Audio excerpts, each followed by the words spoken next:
After weeks indoors, Gibraltar's over 70s are finally able to breathe fresh air and take some exercise. The restrictions are being lifted across the board for senior citizens to be able to exercise at whatever time of day and at the location of their choosing. But for those who may be a little more risk-averse, a number of specific locations are to be made available exclusively for the over 70s on weekdays from 10 a.m. till noon.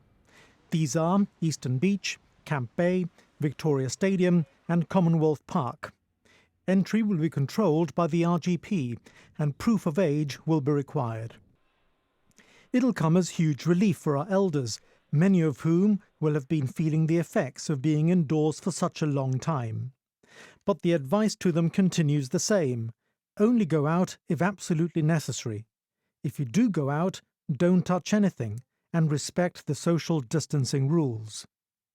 The measures form part of the lockdown exit strategy, details of which will be released by the end of this week and which could see some economic activity as from this Saturday.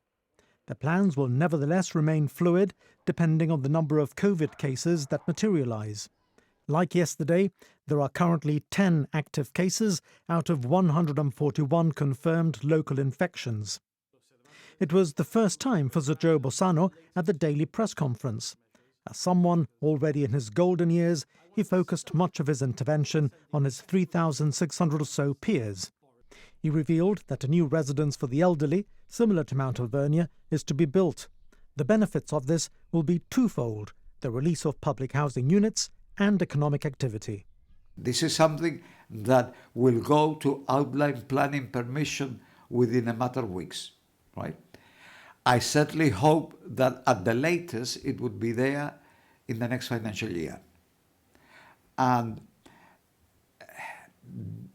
the size would be around 170, 180 residents. But we are at the beginning of the planning stage.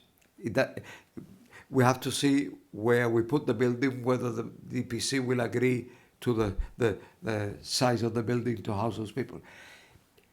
If we achieve it in that kind of time scale, then of course it means that it will have an impact in a year's time on the release of rented accommodation in a very significant number, which will be a very important side effect of what we're doing.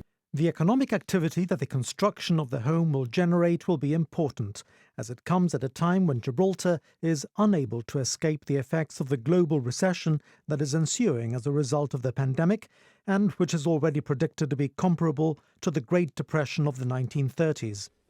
However, Sir Joe said that the GSLP Liberal manifesto that got them re-elected just 6 months ago had been written with a hard Brexit in mind, for which it already reflects an economic recession. Much of it will still happen, such as investment in the creation of new land and construction of new developments, although delayed. He's still hopeful of 15% growth over this parliamentary term, but the first 2.5% growth expected in 2020 is very unlikely to happen. Work on a revised economic plan will start shortly. But for the moment, there was reassurance for recipients of community care, which with £80 million in its coffers is able to meet the payments for the next 4 years.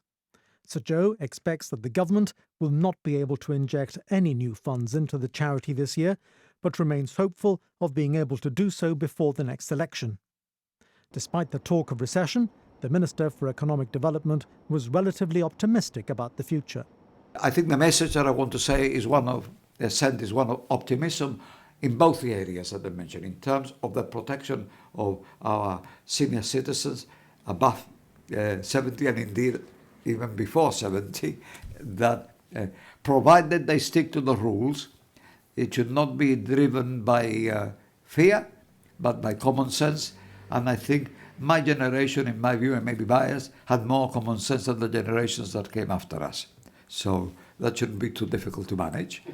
And I think prudential management of public finances and wise investment in the economy and in its development will see us through this financially, and we shall come out at the other end with a few scars but nothing to worry about. The Chief Minister echoed the remarks by Sir Joe, though adding that any growth in the economy will not necessarily mean growth in revenue. He said we must be careful on how, going forward, Gibraltar spends its money, although he will resist austerity measures. However, public sector pay is already under scrutiny, with a study on the remuneration for senior posts already being carried out, and which is already known will be reduced for new appointees. Fabian Picardo said everything needs to be paid for, and there is no magic money tree.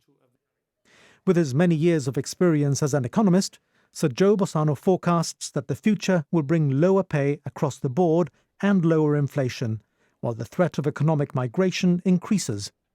There will also be unemployment, as is already being seen in other countries. According to Sir Joe, post-pandemic, life will be infinitely more difficult to manage.